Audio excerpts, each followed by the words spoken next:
Sexual health டேல இந்த பாண்டியராஜனுக்கு என்ன சம்மந்தம் அப்படின்னு நீங்கள் யோசிக்கும் போது திக்குன்னு எனக்கு என்னென்ன நினைப்பாங்களோ இவர் அப்படியா இப்படியா அப்படிலாம் கிடையாது. இவங்க 2 பேருக்கும் நான் குடும்ப நண்பர், ஒரு நல்ல ஆத்மாக்கள்.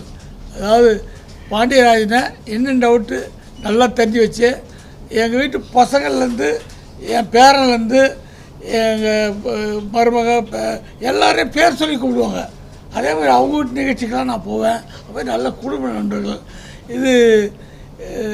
இதை பற்றிலாம் பேசுறதுக்கு எனக்கு தகுதி இருக்கான்னா இவரு கூட பேசின அனுபவம் தான்.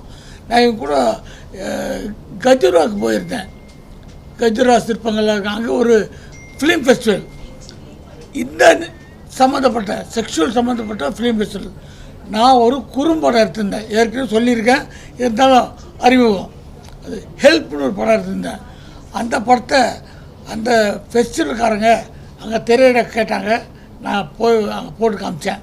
அப்போ தான் சார் என் கூட ரொம்ப க்ளோஸாக பேச ஆரம்பிச்சு, இதெல்லாம் கூட உங்களுக்கு தெரியுது, இதெல்லாம் கூட கவனிக்கிறீங்களே, நீங்கள் சினிமாக்காரு, நடிப்பு, டைரக்ஷன் இப்படி பார்ப்பீங்கன்னு பார்த்தா இதில் இந்த விஷயத்தை பற்றி இவ்வளோ அழகாக எடுத்துருக்கீங்கன்ட்டு என்னை ரொம்ப என்கரேஜ் பண்ணார்.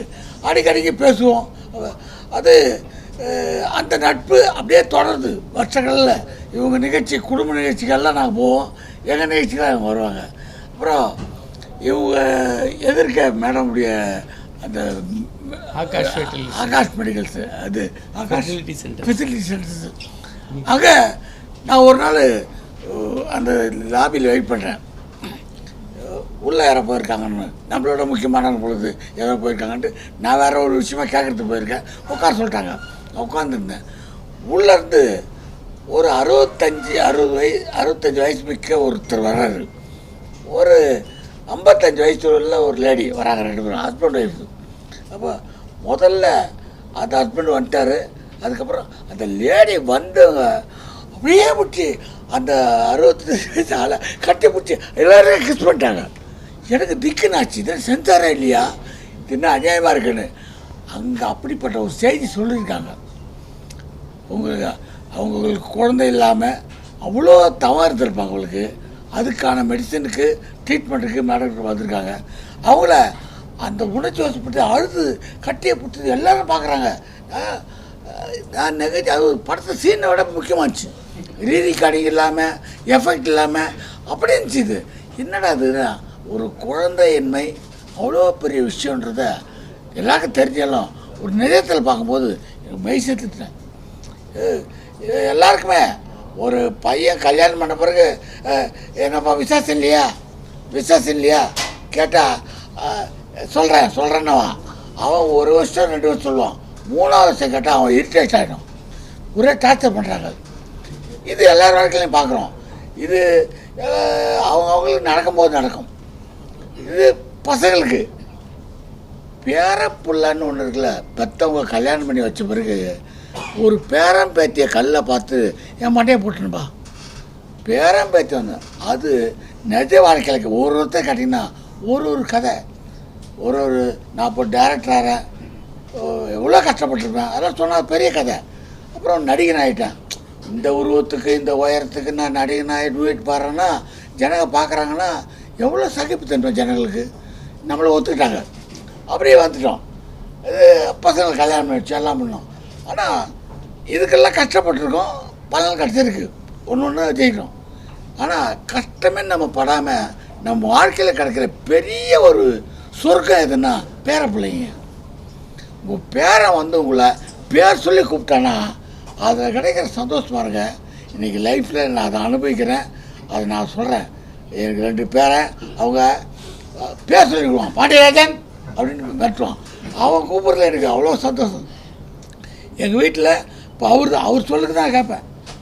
பசங்க இப்போ ஐக்குவாக இருக்காங்க ரொம்ப. அவன் சின்ன பையன் ட்ரோன் ஆப்ரேட்டரு, அவன் பையனை கூப்பிட்டு ஷூட்டிங் போகிறான். கூப்பிட்டு போய் ஷூட்டிங்லாம் பார்த்துக்கோ. அவன் ஷூட்டிங்லாம் பார்த்தோன்னே பிரேக் விட்டோடனே எல்லோரும் டீ சாப்பிட்றதுக்கு, ஸ்நாக்ஸ் சாப்பிட்றதுக்கு எல்லாம் கேரவனுக்கு போகிறாங்க. இவனை கேரவனுக்கு ஏற போயிருக்கான். டேய் அதெல்லாம் பெரிய ஆளுங்கடா. தாத்தா வந்தால் கேரவன் போகிறாரு, நீ ஏன்ப்பா அப்படின்னா. இல்லைப்பா நம்ம ட்ரோன் ஆப்ரேட்டர்ப்பா, நம்ம தாத்தாலாம் பெரிய ஆள்றா அப்படின்னா. அவன் பாருங்க. அதுக்கப்புறம் நைட்டு அங்கேருந்து பக்கத்தில் உட்காந்து நீ ரொம்ப பெரிய ஆளா அப்படின்னு கேட்குறான். எனக்கு ஷாக் ஆகிடுச்சு. என்னடா திடீர்னு கேட்குறேன். இல்லை உனக்கு கேரளெல்லாம் கொடுக்குறான்ல அந்த பிஞ்சு உள்ளத்தில் என்ன மனசு பாருங்க. திடீர்னு என் பொண்டாட்டிக்கு சொல்கிறான், தாத்தா பெரிய ஆளா, அதனால தான் நாங்கள்லாம் செம்மஞ்சேரியில் ஃப்ளாட் வாங்கிக்கிறோம், தாத்தா டீநகர் வீடு வாங்கிக்கிறாரா. இதெல்லாம் தாங்க சுகம், சொந்தம், அந்த கொடுக்குற அந்த சர்ப்ரைஸு. வேறு கோடி கோடி சம்பாதிச்சாலும் நமக்கு கடன் இருக்க தான் செய்யும். ரிசர்வ் பேங்கை திறந்து விட்டால் கூட கடன் இருக்கும், பிரச்சனை இருக்கும். ஆனால் அந்த பேர பிள்ளைங்க கொடுக்குற சந்தோஷம் இல்லை, அவங்க அந்த மழை சொல்லு அதெல்லாம் இங்கே வந்து கேட்டு அதுக்கான வைத்தியம் பண்ணி சந்தோஷப்படுற அந்த மக்களை பார்க்கும்போது இதை விட என்ன இருக்குது. சினிமாவில் ஹைலைட்ஸு நம்ம படம் பார்க்குற ஒரு படம் பார்த்தோன்னே எனக்கு சில நேரம் தோணும், இதே தாட்டு நமக்கு வந்துச்சு, தாட்டு வந்தது நெஞ்சு வரைக்கும் வந்துச்சு. ஆனால் சொல்லாமல் முழுகிட்டேன். ஆனால் வேற ஒருத்தர் எடுத்துனா படம் நல்லா இருக்கு, நம்ம சொல்லியிருக்கணும். அந்த மாதிரி இந்த மாதிரி விஷயங்களில், இது சம்மந்தப்பட்ட விஷயங்களில் சொல்ல நினைக்கணும்னு தோணும், சொல்கிறதுக்கு கூச்சமாக இருக்கும். இதை போய் சொல்கிறத தப்பாக நினச்சிக்கிட்டாங்கன்னா கூச்சப்படாமல் சொல்கிறதுக்கு தான் இந்த நிறுவனம்.